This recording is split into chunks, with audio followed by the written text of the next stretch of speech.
ایک کشتی پر ابوالحسن کو جزیرے کے سیاہ فام اور نیم اریا عورتوں کے درمیان ایک اجنبی صورت دکھائی دی، جس کا رنگ سرخ و سفید اور شکل و صورت جزیرے کے باشندوں سے بہت مختلف تھی۔ دوسری کشتیوں سے پہلے جہاز کے قریب پہنچنے کے لیے وہ اپنی کشتی پر کھڑی دو تنومند ملاحوں کو، جو کشتی کو چپوں سے چلا رہے تھے، ڈانٹ ڈپٹ کر رہی تھی۔ یہ کشتی تمام کشتیوں کو پیچھے چھوڑتی ہوئی جہاز کے ساتھ آ لگی۔ لڑکی نے ابوالحسن کی طرف دیکھا اور اس نے بے باک نگاہوں کا جواب دینے کی بجائے منہ دوسری طرف پھیر لیا۔ ابوالحسن کے ساتھیوں کو بھی عورتوں کا نیم اریا لباس پسند نہیں آیا۔ حسین لڑکی نے جہاز والوں کی بے اتنائی کو اپنی توہین سمجھتے ہوئے سرندیپی زبان میں کچھ کہا، لیکن جہاز پر سے کوئی جواب نہ آیا۔ اچانک ابوالحسن نے کسی کی چیخو پکار سن کر نیچے دیکھا۔ کشتی سے 8-10 گز کے فاصلے پر وہی خوبصورت لڑکی پانی میں غوطے کھا رہی تھی۔ کشتی والے اس کی چیخو پکار کے باوجود سخت بے اتنائی سے اس کی طرف دیکھ رہے تھے۔ ابوالحسن نے پہلے رسی کی سیڑھی پھینکی، لیکن جب اس بات کا یقین ہو گیا کہ لڑکی کے ہاتھ پاؤں جواب دے رہے ہیں اور وہ سیڑھی تک نہیں پہنچ سکتی، تو وہ کپڑوں سمیت سمندر میں کود پڑا۔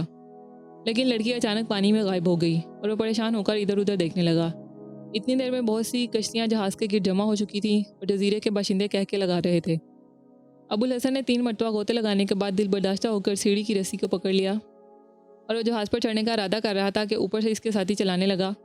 وہ ادھر ہے، جہاز کی دوسری طرف، وہ ڈوب رہی ہے، شاید کسی مچھلی نے پکڑ رکھا ہے۔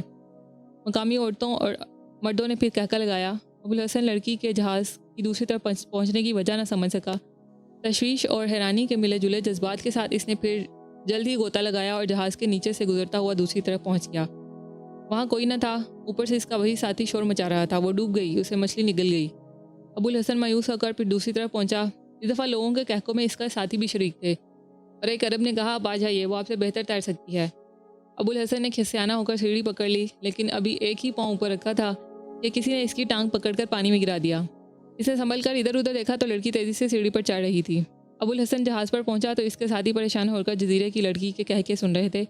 لڑکی نے ابوالحسن کی طرف دیکھا، عربی زبان میں کہا، مجھے آپ کی بھیگ جانے کا بہت افسوس ہے۔ لڑکی کے منہ سے عربی کے الفاظ سن کر اس کی نگاہیں اس پر جم کر رہ گئیں۔ ابوالحسن نے پوچھا، کیا تم عرب ہو؟ لڑکی نے ایک طرف جھک کر دونوں ہاتھوں سے اپنے سر کے بالوں کا پانی نچوڑتے ہوئے جواب دیا، ہاں میں عرب ہوں۔ ایک مدت سے ہم عربوں کے جہاز کی رات دیکھا کرتے تھے۔ میں آپ کو خوش آمدید کہتی ہوں۔ آپ کیا مال لائے ہیں؟ ایک عرب لڑکی کو اس لباس میں دیکھنا ابوالحسن اس کے ساتھیوں کے لیے ناقابل برداشت تھا۔ وہ پریشان ہو کر ایک دوسرے کی طرف دیکھ رہے تھے۔ لڑکی نے اپنے سوال کا جواب نہ پا کر پھر پوچھا، میں پوچھتی ہوں، آپ کیا مال لائے ہیں؟ آپ حیران کیوں ہیں؟ کیا عرب عورتیں تیرنا نہیں جانتی؟ آپ کیا سوچ رہے ہیں؟ اچھا میں خود دیکھ لیتی ہوں۔ ابوالحسن نے کہا، ٹھہرو، ہم گھوڑے لائے ہیں، میں تمہیں خود دکھاتا ہوں۔ لیکن میں حیران ہوں کہ اس جزیرے کے عرب ابھی تک زمانہ جاہلیت کے عربوں سے بدتر زندگی بسر کر رہے ہیں۔ کیا انہیں انسانوں کا سا لباس پہننا اور مردوں سے حیا کرنا کسی نے نہیں سکھایا؟ لڑکی کا چہرہ غصے سے سرخ ہو گیا۔ اس نے جواب دیا، کیا یہ انسانوں کا لباس نہیں؟ نہیں، معلوم ہوتا ہے تمہارے گھر تک اسلام کی روشنی ابھی تک نہیں آئی۔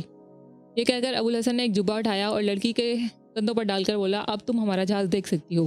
لڑکی نے ابوالحسن کے الفاظ سے زیادہ اس کی شخصیت سے مرعوب ہو کر اپنے اریا بازو اور پنڈلیوں کو جبے میں چھپا لیا۔ ابوالحسن کی پونچھی 50 عربی گھوڑے تھے۔ لڑکی نے یکے بعد دیگرے تمام گھوڑوں کا معائنہ کیا اور ایک گھوڑے کی پیٹھ پر ہاتھ رکھ کر بولی، میں یہ خریدوں گی، اس کی قیمت کیا ہے؟ ابوالحسن نے کہا، تمہیں ابھی تک عربوں کی ایک خصوصیت باقی ہے، یہی گھوڑا ان سب میں بہترین ہے، لیکن تم نہ اس کی قیمت ادا کر سکو گی اور نہ ہی عورتوں کی سواری کے قابل ہے۔ یہ جس قدر خوبصورت اور تیز رفتار ہے، اسی قدر منہ زور بھی ہے۔ لڑکی اس جواب پر مسکرائی اور بولی، خیر دیکھا جائے گا۔